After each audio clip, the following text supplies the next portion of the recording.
Welcome back to Superbly Said, Advanced English Vocabulary and Phrases. Today, we're looking at some material from a SpeakDuo lesson, lesson 1264 to be exact. That's right. And listen, before we jump in, you can go to SpeakDuo.com to meet new people from around the world. They're all practicing English on video calls, building that confidence. It's probably the best way to actually use the phrases we're about to talk about. Exactly. But for now, let's get straight into it. We're starting with a concept that can be, well, notoriously tricky for non-native speakers. The idea of a deadpan. Yeah, deadpan. It's tricky because it's not just a word, right? It's a performance. A performance, that's a good way to put it. The source material mentions Liam Neeson delivering lines in a deadpan way. So the basic definition is, saying something funny with a completely serious face. Just zero emotion. And that's the hard part, isn't it? It's the lack of signaling. Totally. Usually when you joke in another language, you smile, you raise your eyebrows. You're basically holding up a sign that says, "This is a joke." Exactly. You're giving all these safety nets. Deadpan just removes all of them. It's that very dry humor. I think a lot of people confuse it with sarcasm. They do. But they're not quite the same thing. No. They're like cousins, maybe? But not twins. Sarcasm usually has a very specific tone, that dripping like, "Oh, great job" voice. Right, the pitch goes all over the place. Sarcasm is there to mock.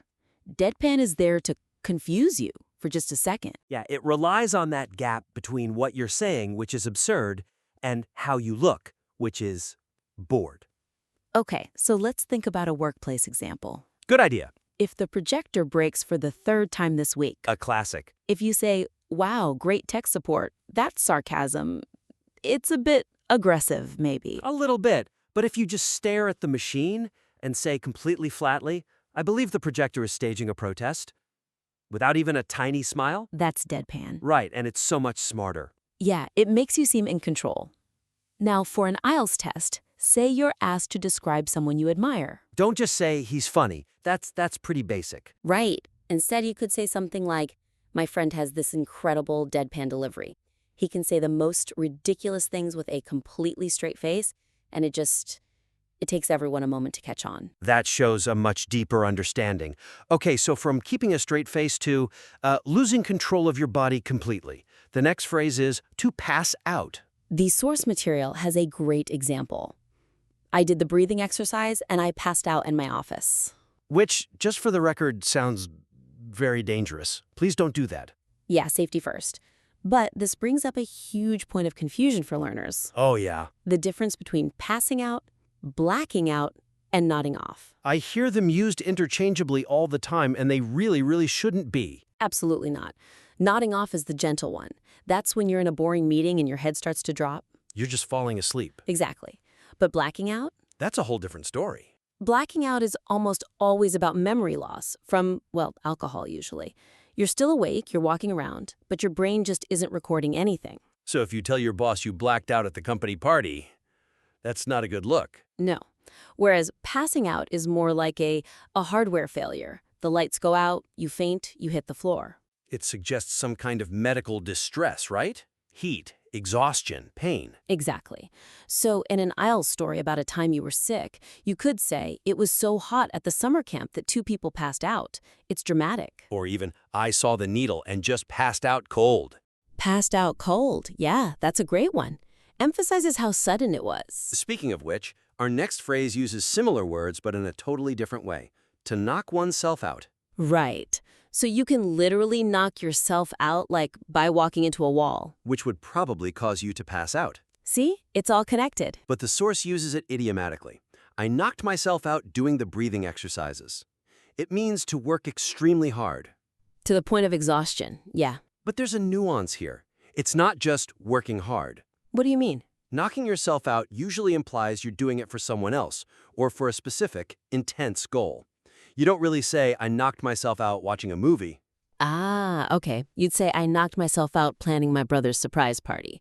Exactly. It implies you went above and beyond. It's also different from burning out. Burnout is the long-term crash. This is the short-term sprint. And you also hear it as like a form of permission.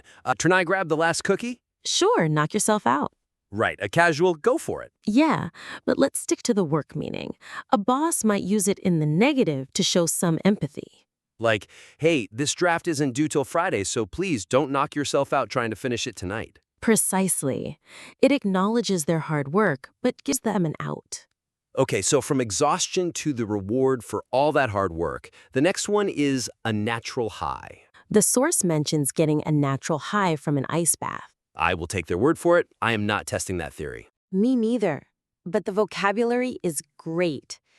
It's that feeling of happiness and energy you get from a healthy activity, not from, substances A lot of people seem to mix this up with an adrenaline rush. all the time. But you can't just swap them, can you? Not really. An adrenaline rush is a spike. It's that fight or flight thing. You get it when a car cuts you off or right before you go on stage. It's kind of jagged. Okay, so a natural high is smoother? Much smoother. It's more of a sustained feeling of well-being. Think endorphins. It's the runner's high. Ah, so the adrenaline rush is during the scary part, but the natural high is the good feeling you get after you've accomplished it. That's a perfect way to put it. You get the adrenaline rush when you jump out of the plane. You get the natural high for the rest of the day because you survived. Right. And for an IELTS speaking test, instead of running makes me feel good, You could say, I'm chasing that runner's high. That natural high I get after a long run is better than any cup of coffee. high praise. Okay, shifting gears a bit to a verb that sounds like it belongs in the garden, but is actually a great business metaphor, to prune. The source says, I love pruning the plants in my garden, which is simple enough. You're cutting off unwanted parts so the plant can grow better. But the nuance is what matters here.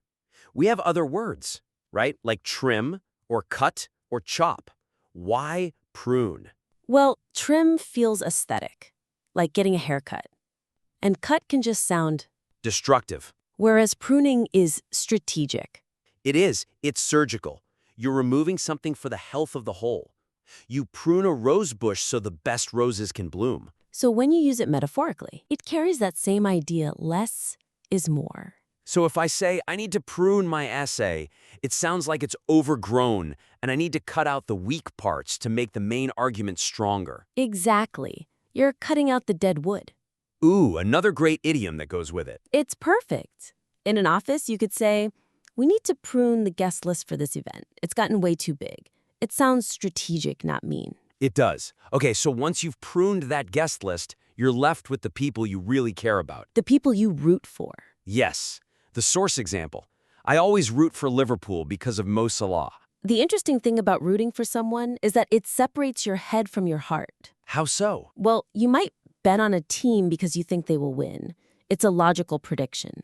But you root for a team because you want them to win. Even if they have no chance. Especially if they have no chance. That's why you root for the underdog. It's pure emotional support. And in the workplace, you could tell a coworker who's up for a promotion. Hey, I know it's a tough race, but I'm really rooting for you. It says, I'm on your side without making any promises about the outcome. Exactly. It's supportive, but it's also realistic. Very useful. Now, you usually root for people you have a connection with, which brings us to our next phrase, to have chemistry. The example is he has great chemistry with the other actress. We hear this about actors all the time. So is it just a synonym for getting along? It's deeper than that. You can get along with your accountant. I hope you do. But you might not have chemistry. So chemistry is a spark? It's a spark, yeah. An energy, and I always contrast it with rapport. Rapport feels more professional. You build rapport with a client. You build it. It's a skill. But chemistry is something you find. You don't make it. It's either there or it isn't. Can you use it for non-romantic situations? Oh, absolutely. It's really common in business now. We need to put them on the project team together. They just have incredible chemistry. It means they work together seamlessly. Ah, okay. So for an IELTS answer about a best friend, you could say, We had chemistry from the moment we met. We just clicked. It explains the why of the friendship. that's great. And that curiosity about why things work leads us perfectly to the next phrase, a burning question. I have a burning question about the ending of the movie. Why burning? Why not just a big question? Because fire is hard to ignore, right? A burning question, sort of, consumes you. It's almost uncomfortable until you get an answer. So how is that different from, say, a pressing question? A pressing question is about time. It's urgent. There's a deadline. When is this report due? That's a pressing question. But a burning question is about intense curiosity. Right. Did the main character really escape? That's a burning question. It'll keep you up at night. In an office Q&A, if you stand up and say, I have a burning question about our new strategy, you're signaling that you are deeply, deeply engaged. It elevates the whole thing. And finally, when you have a burning question, what do? You find an expert and you pick their brain. Can I pick your brain about my trip to Italy? This is such a classic. It sounds a bit gruesome, but it's actually a huge compliment. It really is. It means you think their brain has good stuff in it worth taking. How is this different from consulting someone? Consulting is formal. It's often paid. It's transactional. Picking someone's brain is informal. It's social. Exactly. It usually costs you a cup of coffee, not a consulting fee. It implies you're asking for a favor, for their wisdom. So you'd say to a mentor or a colleague, hey, I know you're the expert on this. Can I buy you a coffee and just pick your brain for 15 minutes? Perfect. Low pressure for them, super high value for you. Okay, we have covered a lot of ground. From deadpan humor to picking brains. We've knocked ourselves out analyzing it all, and now it's time to see if any of it stuck. It is quiz time. No rules are simple. I'll read a question and 3 options, A, B, and C, and I'll repeat the target phrase while you're thinking. And feel free to pause the show if you need a little more time. No pressure. Okay. Question 1. What describes deadpan humor? Is it A, using exaggerated facial expressions and loud tones, B, making an intentionally offensive comment, or C, delivering a joke with a completely expressionless face to enhance the comedic effect? Deadpan. And the answer is option C. It's all about that poker face, the serious delivery of a funny line. Question 2. In the context of our discussion, what does it mean to pass out? A, to distribute materials. B, to temporarily lose consciousness. Or C, to fall into a deep, restful sleep. To pass out. The correct answer is option B. Remember, passing out is the medical one. You faint. Lights out. Question 3. Which option best defines the idiomatic use of to knock oneself out? A, to accidentally render oneself unconscious. B, to eliminate a competitor. Or C, to exert oneself to the point of exhaustion, often to please others. To knock oneself out. And the answer is option C. Well, A is the literal meaning. We're talking about the idiom for working extremely hard. Question 4. What is meant by experiencing a natural high? A, a feeling of intense well-being from physical activity. B, a state of calm stability. Or C, a euphoric state induced by synthetic substances. A natural high. It's option A. Think of the runner's high, that amazing feeling you get from exercise. Okay, question 5. If you root for someone, what are you doing? Is it A, investigating their problems, B, establishing a new relationship, or C, actively supporting them and hoping for their success? To root for. The answer here is option C. It's that emotional support. You're on their team, cheering them on. Question 6. When 2 people are said to have chemistry, what does it imply? A, they have a shared academic background. B, they share an instinctive, inexplicable connection.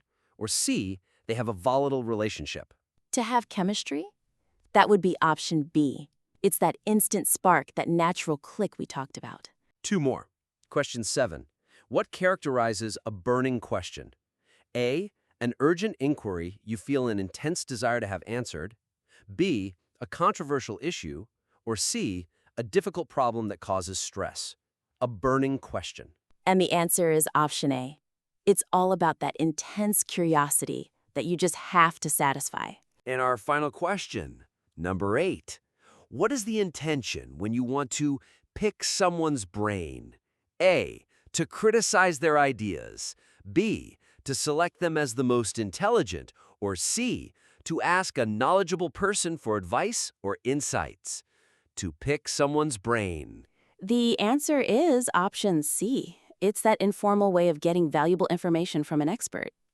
And if you got all 8 of those right, you are probably on a natural high right now. Or you just have great chemistry with the English language. If you found this useful, please do leave us a review. It really helps us prune our content and keep the good stuff growing. And don't forget to check out the SpeakDuo app.